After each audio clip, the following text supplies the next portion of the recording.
tools for navigating every season in your marriage. You need both external and internal tools to navigate in them. You know why? Because life doesn't only change around us, it also exposes what is within us, our ability, our capability, what we can do, what we can survive. So God gives us both external tools to understand the season and internal tools to survive it. I'll begin with the external navigating tools. Number one, discernment. Knowing what season you are in. You can't respond correctly to your season when you misread it. Some seasons require action, some requires endurance, some requires prayer. Discernment helps you to know the difference between them. So when you are able to discern, it tells you what God is doing, and then you will be able to respond adequately. 2. God's words, knowing how God thinks about every season, because every season that might come across your path have a scriptural response. When emotions are loud, sometimes the word keeps you aligned. Yes, when the noise is too much around you, you can only find your quietness and direction in the word of God. The word of God prevents panic, haste, and even rebellion. So the word tells you how to walk through those seasons in your life. 3. We need wise counsel.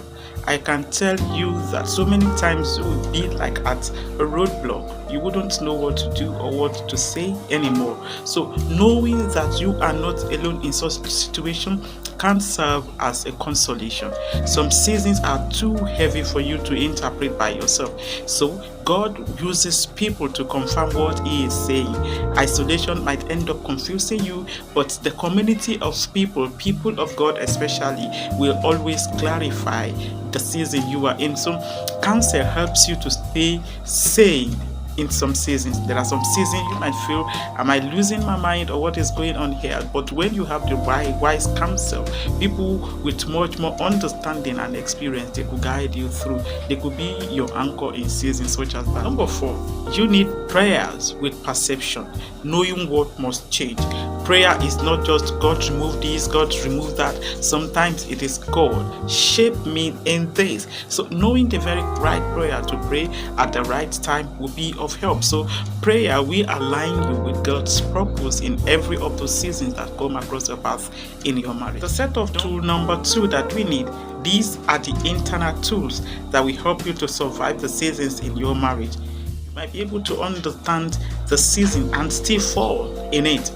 It is your character that will determine most of those things. So if your character is not developed, then that is where the fruit of the Spirit becomes an essential tool for you. Mention the essential fruits of the Spirit that are necessary for you to navigate through seasons in your marriage.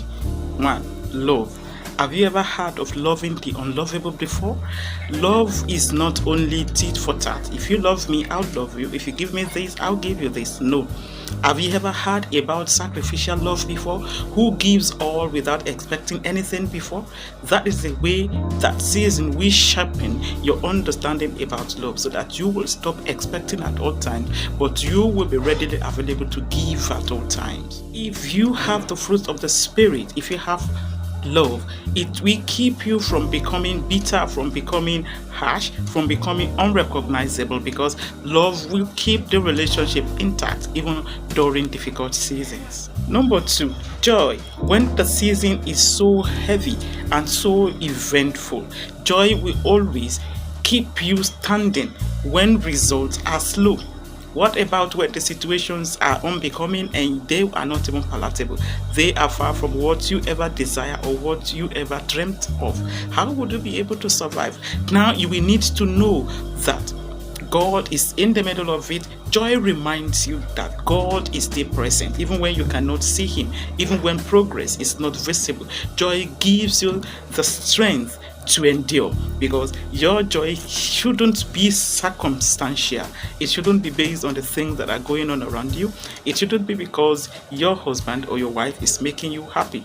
Joy is a fruit of the Spirit, and we should recognize that our strength is right in the joy that we have in the Lord. The Bible did say that the joy of the Lord is my strength. So that joy that the Bible is speaking about is not the one that surrounds you. It's not about the situations or the circumstances around you. It is the fruit of the Spirit that comes directly from God. So it gives strength to endure. So when you have nothing to laugh or to smile about in your marriage, remember that your joy comes from God alone. You needed joy so that you would not be suffocated during seasons in your marriage. 3. Peace. When the season is so confusing, and then peace will help you to decide without fear, and it will help you to wait without anxiety. Peace keeps your mind guarded. The peace that transcends human understanding, that is the fruit of the Spirit. Patience. You need patience when God is taking his time, when God is not responding to you as quick as you would have loved it. Every delay in your marriage tests your patience. Patience stops you from forcing outcome that will later need repair. Patience protects God's process. So don't rush the process. Check it out. You could be an impatient person, and God is trying to build patience in you. If you are always losing your temper, God might be working out patience in you. Listen carefully that you need patience to navigate seasons in your marriage. It's a tool that you needed at all costs. Please add patience to your life. Patience is necessary. You don't need to force God's hand to answer your request as you wanted it. There are times that you might need to wait for God's process. It is in stages. You will need to be patient to wait for what God is working out in you, that God is working out in your spouse, that God is working out in your marriage together. So you need patience to stay put. You need patience to continue moving, striving, growing, advancing. 5. You needed kindness and goodness. Sometimes pressure could harden you. Yes, you could have every right, the correct reason for you to become hardened, to become unkind, to become bad. So some seasons will actually tempt you to become cold, rude, or defensive, but kindness keeps your heart soft, and then goodness keeps your conscience clean. You don't owe anybody any evil. You don't need to repay any evil with evil. You were just good. You were kind because God has worked out that fruit in you. So these tools preserve your testimony without deformity. You need faithfulness when no one is applauding you, when no one is cheering for you, when there is nobody who sees your struggles, when nobody is actually rewarding you for anything. Hidden seasons are preparation seasons. Faithfulness will keep you consistent because you are faithful to God and not to human, until God will now decide it's time for you to be exposed. Faithfulness qualifies you for the next season. You will need to be faithful. Yeah, you're faithful to God, not because the circumstances warrant it, but because you have a God who is working out faithfulness in you.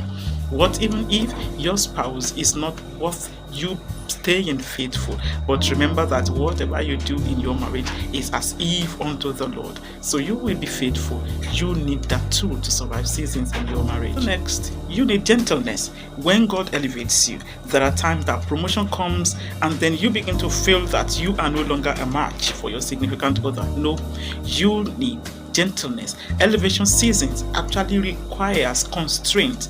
Gentleness keeps power from corrupting that purpose in your marriage. You need self-control when temptation increases. Not all seasons are actually painful. Some are just tempting. So you will need self-control to guard your destiny, to guard your marriage, and then to guard your credibility. So many reasons, so many things might come around you that might like to tempt you. You need self-control. You need self-control so that you will not become dishonest, so that you will not go against your covenant, so that you will not fall into infidelity, so that you will not spill poison out of your mouth all the time, so that you will not lose your temper all the time. You see, this is the reason why many people go into the wrong in their marriages, to the extent of them killing each other, because they lack self-control. So when you have a boiling anger inside of you, what do you do with it? You will need self-control. As I will be concluding, the very big truth is that tools help you to navigate the seasons, and then the fruit will help you survive it without losing yourself. You don't just come out of seasons free, you come out formed. yes, you come out better, you come out refined, you come out upgraded. So every season have the ability to either make you or mar you, depending on how you use the tools that God has made available. Therefore, every season we ask you two major questions. Do you understand what God is doing? That's the first question. And then the second question is this: and do you look like Christ while it is happening? With the right tools and the right fruits, no season should be able to crush you. Thank you so much for listening to me today. And my name is Helen.